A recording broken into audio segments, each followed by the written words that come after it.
हमने शहर को दी एक नई पहचान, हम हैं सिंघानिया बिल्डकॉन। रायपुर में बढ़त नशा के कारोबार ऊपर रोकथाम और तस्कर मन के नेटवर्क तोड़े बर एसएसपी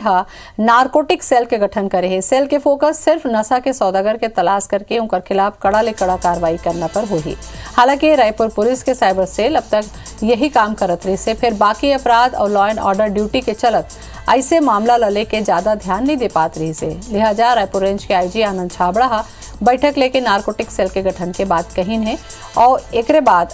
एसएसपी रायपुर सेल के गठन करत हुए साइबर सेल के एएसपी अभिषेक माहेश्वरीला एकर कमान सौंपे हवे। नारकोटिक सेल में एएसपी एक निरीक्षक समेत 8 पुलिसकर्मी हुए।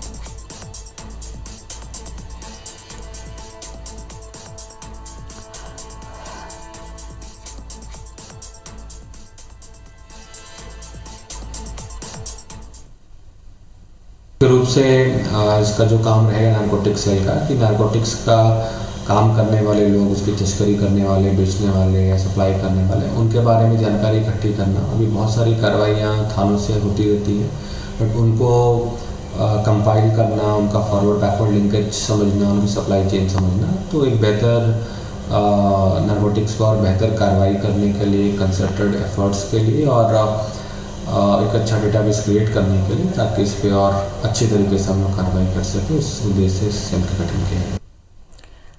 और ये खबर पर चर्चा करे बार तहसीन जैदी हमारे संवाददाता जुड़त हमें। तहसीन, नवा सेल के गठन के बाद सिकंजा कसाही ऐसे लगा थे?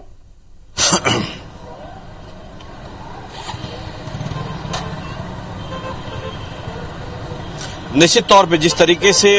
कल जो है आईजी रायपुर रेंज आनंद छाबड़ा उन्होंने एक बड़ी मैराथन बैठक ली, उसके बाद जिस तरीके से सख्त निर्देश दिए हैं गुंडे बदमाशों से निपटने के लिए, उसी बात के चलते 2 बड़े अहम फैसले इसमें लिए गए थे, जिसमें से एक नारकोटिक सेल का गठन की भी इसमें निर्देश दिए गए थे। उसके बाद तत्काल दूसरे दिन मतलब आज एसएसपी रायपुर ने उसमें एक आदेश जारी किया है, जिसमें एक नारकोटिक सेल का इसमें लोगों के लिए रखा है, जिसमें अगर बात करें तो इसकी जो कमान है वो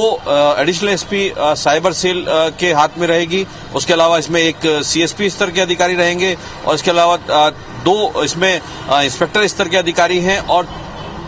2 हवलदार हैं और 3 सिपाही। अभी फिलहाल कुल 8 पुलिस अधिकारी कर्मचारियों को इसमें रखा गया है, लेकिन आने वाले जो दिन हैं उसमें ये जो सेल है काफी इसमें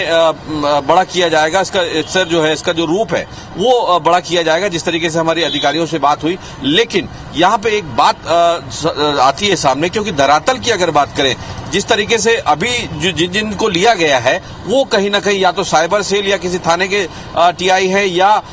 लोग जो है सीएसपी जो है अपने इलाके के सीएसपी है, तो उनके पास जो काम का दबाव है वो काफी ज्यादा है। तो कुल मिला के, क्योंकि जो नारकोटिक्स की अगर बात करें, इसमें सबसे बड़ी चीज जो है वो आपका सूचना तंत्र है, और सूचना तंत्र बनाने के लिए आपको वहां समय देना पड़ेगा, जो कि जमीन पे अगर यहाँ पे अभी बात करें वो थोड़ा सा मुश्किल यहाँ पे नजर आता है, क्योंकि जो अभी जिन 8 लोगों को रखा गया है उनके पास काफी पहले से काफी बड़े बड़े थाने हैं, इलाके हैं, वो वहां पे लगे हैं, लॉ एंड ऑर्डर की ड्यूटी उसमें किया जाता है। लेकिन इसमें जिस तरीके से ये गठन किया गया है, निश्चित तौर पे इसमें आने वाले दिनों में कुछ रिजल्ट जरूर आएंगे, क्योंकि जिस तरीके से अभी ये जो काम साइबर सेल देख रही थी, लेकिन लॉ एंड ऑर्डर और जो बाकी जो दीगर गंभीर अपराध है उनके निकाल के लिए वो चले जाते थे, तो इधर से ध्यान चला जाता था। तो कुल मिला के ये कह सकते हैं कि अब राजधानी रायपुर में नशे के सौदागरों की खैर नहीं, क्योंकि अब जो है पुलिस ने नारकोटिक्स सेल का गठन किया है और आने वाले दिनों में बाद में क्या स्थिति हुई अवैया बेरा में देखेला मिल ही। तहसीन, बहुत बहुत धन्यवाद आप मन के।